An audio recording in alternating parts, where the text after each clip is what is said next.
Os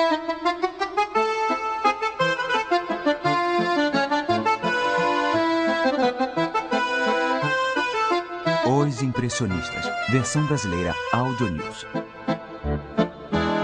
Van Gogh. Vincent van Gogh é, de várias formas, o mais celebrado e certamente o mais mitificado artista da história. O gênio incompreendido que vendeu um único quadro a óleo na vida, mas cuja obra hoje atinge preço recorde. Hollywood o devorou, músicos e romancistas se inspiram nele e galerias do mundo todo recebem multidões de visitantes. Sua obra está em exposição. Sua pintura é mais pessoalmente expressiva que a de qualquer outro artista ligado ao impressionismo, um meio pelo qual sua vida tragicamente curta, intensa e perturbada pode ser narrada, assim tocando uma ferida universal que ainda lateja mais de um século depois. Vincent van Gogh nasceu em 30 de março de 1853 em Groot Zandert, ao sul da Holanda. Seu pai era um pastor calvinista cujos passos ele tentaria seguir. Abandonando a escola aos 16 anos, seu primeiro emprego foi com a empresa de marchand do tio em Hague, e depois em Londres, onde Vincent deu os primeiros passos na tentativa de se tornar pregador, lecionando na escola dominical de Isleworth. De volta à Holanda, ele levou várias bombas na escola de teologia e acabou com um posto que ninguém queria: pastor de uma pequena comunidade mineradora na região de Borinage, no sul da Bélgica. Ele se apiedou muito da pobreza da região e abriu mão de suas posses e alojamentos confortáveis, indo morar em um casebre para se identificar melhor com os seus paroquianos. Mas a doença e o isolamento começaram a afetá-lo, e ele buscou refúgio em um talento natural, essencialmente autodidata: a arte. Após 2 anos em Borinage, Van Gogh deixou a região e o rebanho para se concentrar na arte em tempo integral.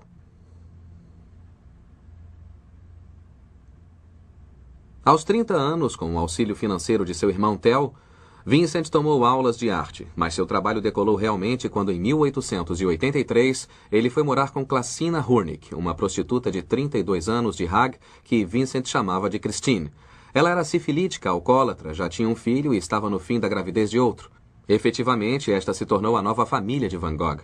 Christine foi a modelo deste simples, estilizado e comovente desenho de sofrimento e solidão. Após alguns anos vivendo em Hague, na mais abjeta pobreza, o relacionamento de Van Gogh com Christine desmoronou e ele voltou para sua família no interior. Lá, seus pensamentos e sua paleta se voltaram para os homens e mulheres que trabalhavam na terra. Esta é a primeira obra-prima de Van Gogh. Ele só usava tintas a óleo há 4 anos, e este é o resultado. Chama-se Os Comedores de Batatas. Foi pintado em 1885, quando ele estava morando em Nonan com os pais, a sudeste da Holanda. Essencialmente é uma pintura de contrastes, entre claro e escuro, e de certo modo uma homenagem ao maior pintor holandês de todos os tempos, Rembrandt. Mas há detalhes. Se olhar ali, o relógio diz que são 7 da noite, hora da refeição noturna das 5 pessoas da família. Ali à direita, vê-se uma imagem religiosa que nos diz serem pessoas tementes a Deus.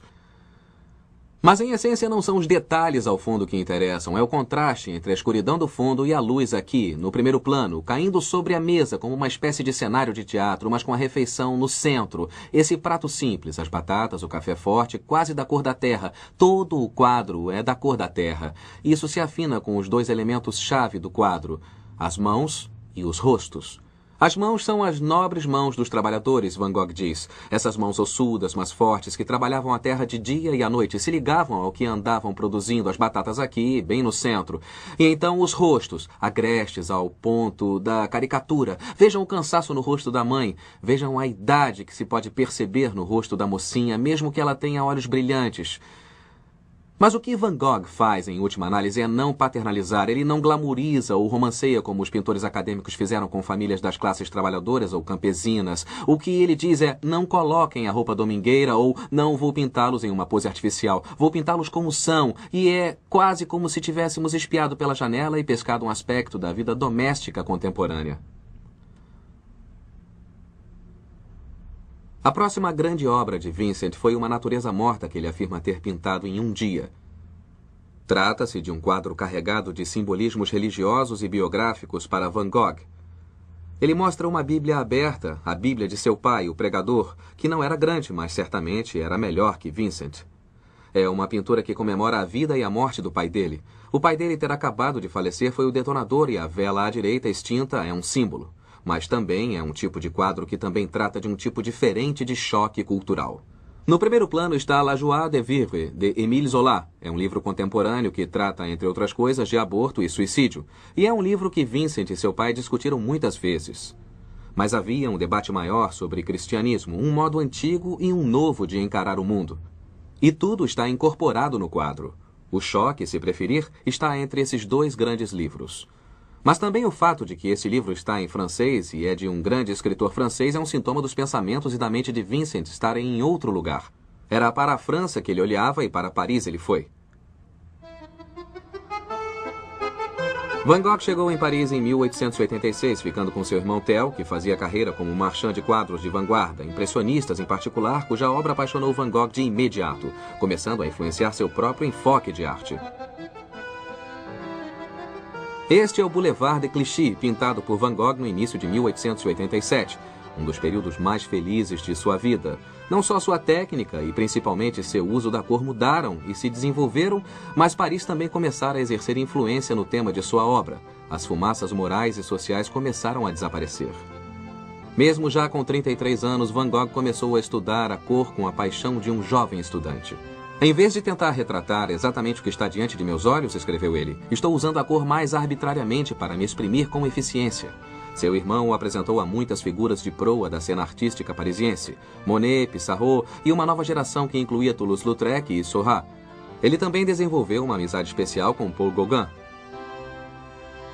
Mas Paris ficava cada vez mais opressiva para Van Gogh, que se sentia restringido pela cidade e alienado por um ambiente artístico que não o respeitava nem sequer reconhecia seu estilo cada vez mais expressivo de pintar. Me parece quase impossível trabalhar em Paris, escreveu ele, a não ser que se tenha um local de refúgio onde possa se recobrar e recuperar a tranquilidade e o equilíbrio. Sem isso, ficar-se-ia irremediavelmente embrutecido. Evidentemente, era hora de uma mudança, e assim, ele pulou em um trem na direção sul e foi para a pequena cidade de Arles, na Provence.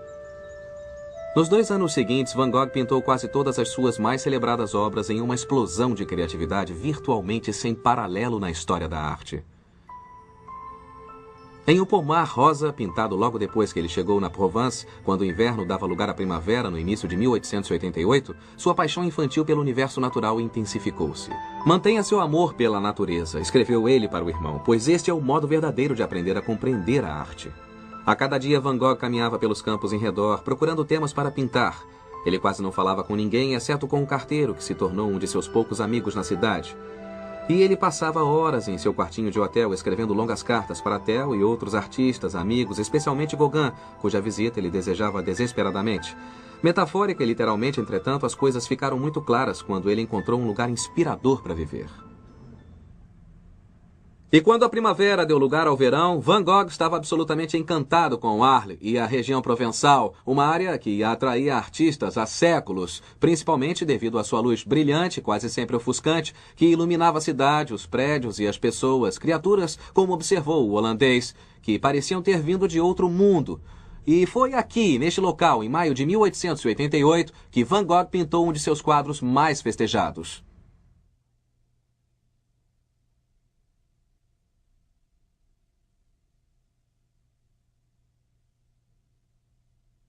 O clima deste quadro é de festa e alegria, e não há dúvida de que a casa em si foi uma grande fonte de prazer para Van Gogh. Ele sonhara a vida inteira em ter uma casa, um lugar grande o suficiente para trabalhar e morar, e também acalentava a ideia de que os artistas deviam viver juntos e trabalhar em uma espécie de colônia, derrubar as fronteiras da arte. Na casa, ele pensou que isso era possível. Mas também há uma sensação de temor ou preocupação subjacente. Afinal, de certa forma, Van Gogh está exilado. Ele deixou o norte, a família e os amigos. Ele está a 16 horas de trem de Paris e ainda mais longe da Holanda. E só para lembrá-lo de que ele tem uma rota de fuga, ali está o trem. Acho muito interessante o modo como a pintura está composta, pois os olhos correm direto para o viaduto da ferrovia. Há um convite para ir para a direita, o caminho ali. Também pode-se ver o trem ou imaginar o trem cortando o quadro naquela direção. Assim, em essência, o que temos é um quadrado. O retângulo do quadro é abandonado e isto é quase um retângulo tridimensional, uma espécie de objeto esculpido montado bem no meio do quadro. Se observar o modo como foi pintado e as cores empregadas, o contraste é absoluto entre este azul espesso do céu, que equilibra e é tomado pelo amarelo da casa, com o laranja rodeando a cor complementar azul para fazer os objetos cantarem. Em última análise, as pinceladas soltas, o efeito rodopiante que de certa forma separa tudo da própria casa, acaba por ampliar a casa. É quase uma espécie de local místico e creio que o convite, quando se acaba de estudar o quadro, é para se entrar na casa, exatamente o que se pode fazer na próxima pintura de Van Gogh.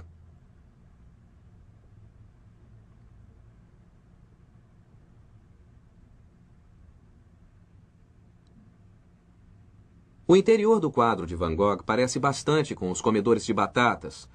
Nos é dada uma imagem de um mundo particular, mas diferente de os comedores de batatas, ele está carregado da presença do próprio Van Gogh. Também diferente de os comedores de batatas, ele é ofuscante, mesmo que estejamos do lado de dentro. Também é um quadro onde se começa a brincar com jogos visuais. Uma piada velha entre pintores é colocar quadros dentro de quadros e as pessoas tentam decifrá-los. Van Gogh faz isso. Ali estão dois retratos, um de um poeta e artista belga chamado Bock, à esquerda, e o outro de um soldado local. Estes são muito mais abstratos, ao nosso modo de ver, mas são desenhos. E lá está uma paisagem de Van Gogh em cima da cama.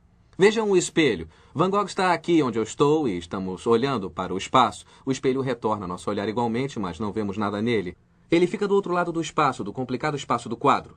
E temos a própria mobília, esta cama maravilhosamente aconchegante. Há boatos de que esta pintura foi feita para assegurar a seu irmão Theo que Vincent estava bem. Em outras palavras, aqui estou, em bem-aventurança doméstica. Este é meu santuário interior, tudo está perfeito. Mas aqui há também uma insinuação de tristeza. Há dois travesseiros, duas cadeiras, e a implicação é que este é o espaço pessoal de Vincent. Mas ele está desesperado para partilhá-lo com alguém. Em uma carta para o irmão Theo, ele diz que ia colocar um berço aqui, ou até uma figura feminina para transmitir aquela sensação de preenchimento ou complementação doméstica.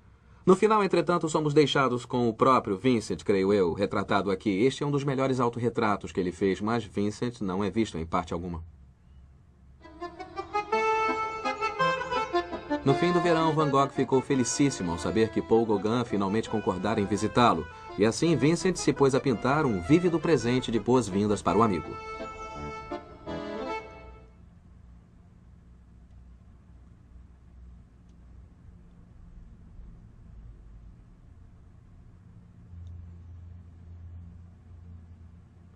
Os girassóis de Van Gogh. Eles se tornaram o mais famoso e para alguns o mais infame quadro pintado nos últimos 150 anos.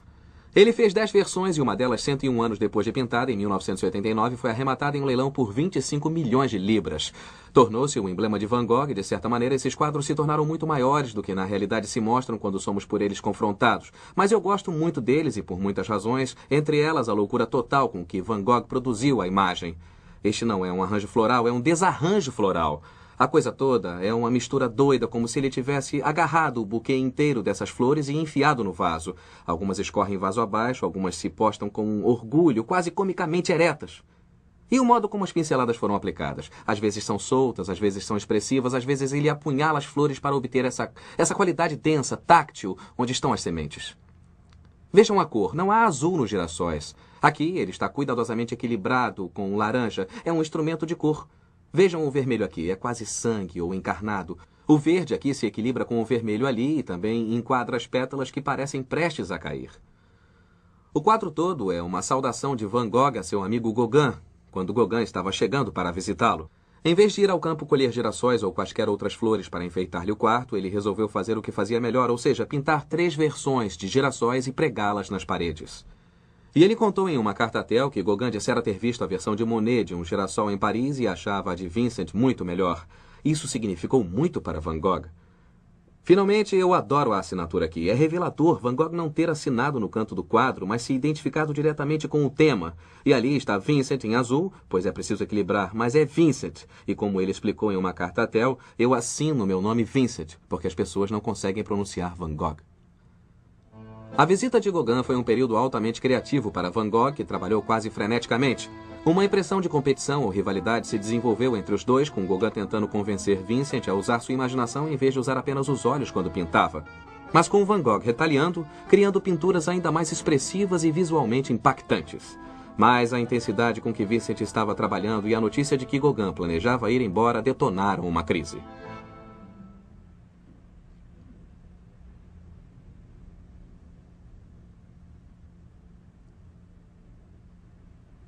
Esta célebre imagem mostra os resultados de uma violenta discussão que Van Gogh teve com Gauguin 2 dias antes do Natal de 1888. Gauguin saiu de casa depois da gritaria e percebeu que era seguido por Vincent, que brandia uma navalha. Quando Gauguin se virou para enfrentá-lo, Van Gogh esgueirou-se para dentro da noite e voltou para a Casa Amarela, onde cortou fora uma parte da orelha direita. Depois ele saiu em busca de Gauguin, não conseguiu encontrá-lo e deu a orelha para uma prostituta chamada Raquel.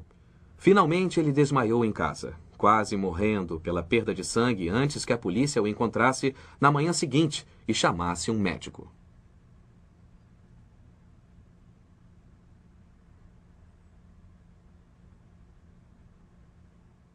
Nos primeiros meses de 1889, depois da automutilação, a saúde mental de Van Gogh se deteriorou bastante. Ele comia e dormia em um hospital em Arles, mas fazia incursões ocasionais à Casa Amarela para pintar. Mas isso causou consternação entre os habitantes que pediram que o holandês louco, como o chamavam, fosse trancafiado por ser uma ameaça à sociedade. Assim, o próprio Van Gogh pediu para ser internado em um manicômio, e em 9 de maio de 1889, ele chegou aqui, ao manicômio de Saint-Paul-de-Moselle, em Saint-Rémy, 25 quilômetros a nordeste de Arles. Nos pátios e nos 2 quartos, um que ele usava para dormir, outro que ele usava como ateliê, ele foi capaz de pintar vorazmente.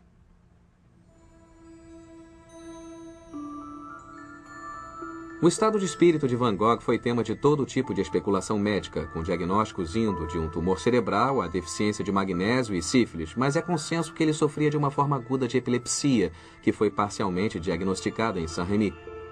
O trabalho me distrai infinitamente mais que qualquer outra coisa, disse ele a Theo. É possível que o melhor remédio fosse eu poder, por uma vez, me lançar a ele com toda a minha energia. A exata extensão do colapso sentido por Van Gogh está ilustrada graficamente em 2 quadros pintados com um intervalo de pouco mais de 1 ano.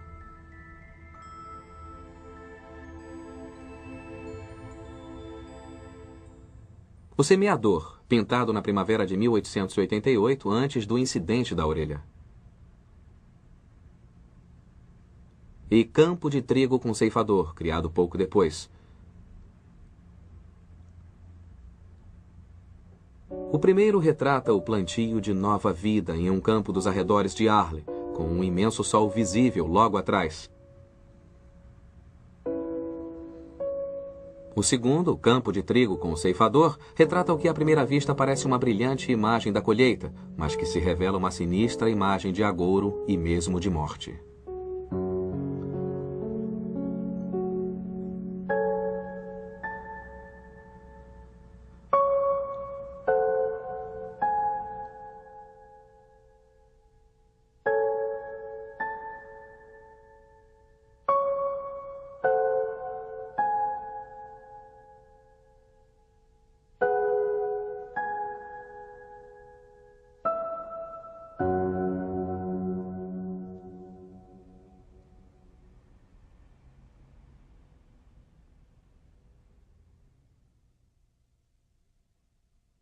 Neste quadro, Van Gogh volta direto às suas raízes artísticas e bíblicas. A pintura é a ressurreição de Lázaro e vem de um quadro de Rembrandt, a quem ele presta homenagens desde o início, com os comedores de batatas, mas aqui não há nenhum dos contrastes de claro e escuro de Rembrandt. É quase como se Van Gogh olhasse diretamente para o sol e a pintura tem esse brilho ofuscante. Na versão de Rembrandt existe a figura de Cristo, mas Vincent o substituiu pelo Sol, aqui como uma espécie de força sobrenatural, ou talvez mesmo o Deus pessoal de Vincent. É do Sol que toda a luz e energia emanam. Rodopiando em volta da tela estão essas bolhas grossas de tinta branca que parecem se misturar. Às vezes é o pigmento, às vezes são os olhos que têm que misturar para você. É como se houvesse quase uma sensação alucinatória. Se Vincent estivesse olhando para o próprio Sol, olhar o quadro é como encarar o Sol. Ele também substituiu as figuras da família de Lázaro da pintura original. Uma amiga dele, Madame Roland, mulher do carteiro, sua única amiga verdadeira em Arles. E o casal mudou para Marsella no início do ano, em 1890. De certa forma, Vincent está lamentando a partida deles, mas em outro nível ele está prestando homenagem ao fato deles serem seus amigos, de Madame Roland ter carinho por ele e tê-lo visitado regularmente quando ele estava no manicômio. Ele também substitui o rosto de Lázaro pelo que é claramente o do próprio Vincent. Acho que a mensagem é clara. Ele quer algum tipo de renascimento, ele quer uma espécie de ressurreição. Ele quer ser levantado dentre os mortos. E como ele disse a Theo em uma carta, ele estava arrasado de tristeza e tédio e precisava ir embora. Assim, após 3 anos no sul, ele finalmente junta as bagagens e volta para o norte. Nos últimos 2 meses de sua vida, ele morou em Auvers-sur-Oise, perto de Paris, e o Dr. Paul Gachet, amigo e cliente de seu irmão Theo, cuidou dele. Gachet tentou curá-lo, mas acabou não tendo sucesso.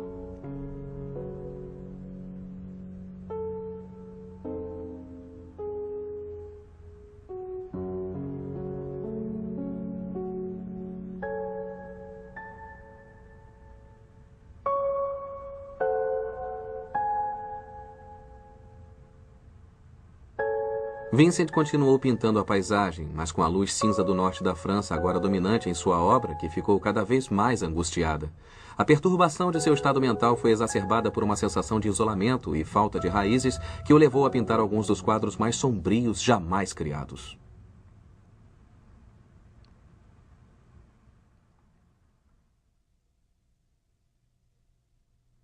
Esta é a última grande obra de Van Gogh, pintada cerca de 1 ou 2 semanas antes de sua morte. Chama-se Campo de Trigo com Corvos e mostra uma imagem de absoluto vazio e caos. Quando os olhos pousam sobre o quadro, eles são logo atraídos para cá e o padrão ocular todo se resolve sobre a superfície do quadro, assim como Vincent fizera com o pincel, batendo esses grossos talos de trigo. Depois, os olhos se voltam para o próprio céu, como se ele quase o esculpisse, moldando-o com as mãos. Ele enfiou as mãos na tinta e a fez girar. Aí tenta-se encontrar um caminho. No fim, então, a raiz do quadrado, metafórica e literalmente, é a estrada aqui, que serpenteia pelo quadro e aí joga você em lugar nenhum, talvez no esquecimento logo adiante. Dá para ver lá, logo além do horizonte, e como num estalo posterior, como se o fantasma do desespero descesse sobre ele com pinceladas secas e curtas, ele coloca os corvos, esses grandes símbolos de agouro. Este quadro marcou tragicamente o local do suicídio de Vincent. Em 27 de julho, a família que o hospedava subiu a seu quarto porque ele não compareceu ao jantar e o encontrou em uma poça de sangue, caído na cama. Ele dera um tiro logo abaixo do próprio coração, no campo de trigo, e se arrastara para casa. Seu irmão e um médico foram chamados e no dia seguinte, quando Theo chegou, ele pensou que Vincent sobreviveria, pois, como ele disse, ele era forte como um touro. Vincent estava fumando um cachimbo, bastante enfraquecido, mas fumando. Naquela noite, a situação piorou muito e, à 1h30 da manhã, Vincent morreu. O pároco local recusou-se a permitir o enterro, pois ele cometera o suicídio, mas no dia seguinte ele foi finalmente enterrado com girassóis, não os pintados, lançados em sua cova. Vincent van Gogh morreu com apenas 37 anos, tendo uma carreira efetivamente cravada em 9 dramáticos anos. Ele produziu quase 900 quadros, dos quais apenas um foi vendido em vida.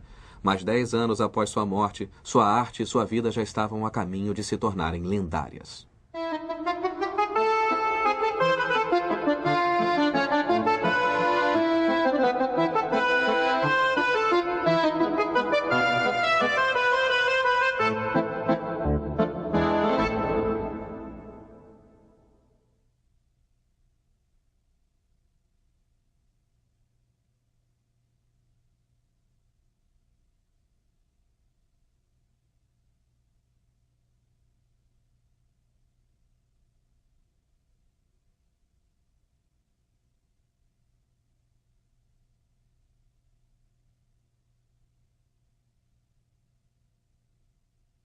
Alcoólatra, já tinha um filho e estava no fim da gravidez de outro. Efetivamente, esta se tornou a nova família de Van Gogh. Christine foi a modelo deste simples, estilizado e comovente desenho de sofrimento e solidão. Após alguns anos vivendo em Hague, na mais abjeta pobreza, o relacionamento de Van Gogh com Christine desmoronou e ele voltou para sua família no interior. Lá, seus pensamentos e sua paleta se voltaram para os homens e mulheres que trabalhavam na terra. Esta é a primeira obra-prima de Van Gogh. Ele só usava tintas a óleo há 4 anos, e este é o resultado. Chama-se Os Comedores de Batatas. Foi pintado em 1885, quando ele estava morando em Nonan com os pais, a sudeste da Holanda. Essencialmente é uma pintura de contrastes, entre claro e escuro, e de certo modo uma homenagem ao maior pintor holandês de todos os tempos, Rembrandt. Mas há detalhes, qual sua vida tragicamente curta, intensa e perturbada pode ser narrada, assim tocando uma ferida universal que ainda lateja mais de um século depois. Vincent van Gogh nasceu em 30 de março de 1853 em Groote-Zundert, ao sul da Holanda. Seu pai era um pastor calvinista cujos passos ele tentaria seguir. Abandonando a escola aos 16 anos, seu primeiro emprego foi com a empresa de marchand do tio em Hague, e depois em Londres, onde Vincent deu os primeiros passos na tentativa de se tornar pregador, lecionando na escola dominical de Isleworth. De volta à Holanda, ele levou várias bombas na escola de teologia e acabou com um posto que ninguém queria. Pastor de uma pequena comunidade mineradora na região de Borinage, no sul da Bélgica. Ele se apiedou muito da pobreza da região e abriu mão de suas posses e alojamentos confortáveis, indo morar em um casebre para se identificar melhor com os seus paroquianos. Mas a doença e o isolamento começaram a afetá-lo, e ele buscou refúgio em um talento natural, essencialmente autodidata, a arte. Após 2 anos em Borinage, Van Gogh deixou a região e o rebanho para se concentrar na arte em tempo integral. Aos 30 anos, com o auxílio financeiro de seu irmão Theo, Vincent tomou aulas de arte, mas seu trabalho decolou realmente quando, em 1883, ele foi morar com Classina Hurnik, uma prostituta de 32 anos de Hague, que Vincent chamava de Christine. Ela era sifilítica. Se olhar ali, o relógio diz que são 7 da noite, hora da refeição noturna das 5 pessoas da família. Ali à direita, vê-se uma imagem religiosa que nos diz serem pessoas tementes a Deus. Mas, em essência, não são os detalhes ao fundo que interessam, é o contraste entre a escuridão do fundo e a luz aqui, no primeiro plano, caindo sobre a mesa como uma espécie de cenário de teatro, mas com a refeição no centro. Esse prato simples, as batatas, o café forte, quase da cor da terra. Todo o quadro é da cor da terra. Isso se afina com os 2 elementos-chave do quadro, as mãos e os rostos. As mãos são as nobres mãos dos trabalhadores, Van Gogh diz. Essas mãos ossudas, mas fortes, que trabalhavam a terra de dia e à noite, se ligavam ao que andavam produzindo, as batatas aqui, bem no centro. E então os rostos, agrestes ao ponto da caricatura. Vejam o cansaço no rosto da mãe. Vejam a ideia.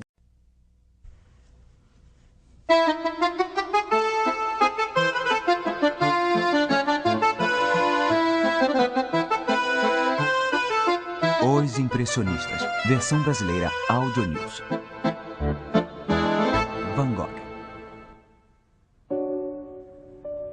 Vincent van Gogh é de várias formas o mais celebrado e certamente o mais mitificado artista da história. O gênio incompreendido que vendeu um único quadro a óleo na vida, mas cuja obra hoje atinge preço recorde. Hollywood o devorou, músicos e romancistas se inspiram nele e galerias do mundo todo recebem multidões de visitantes. Sua obra está em exposição.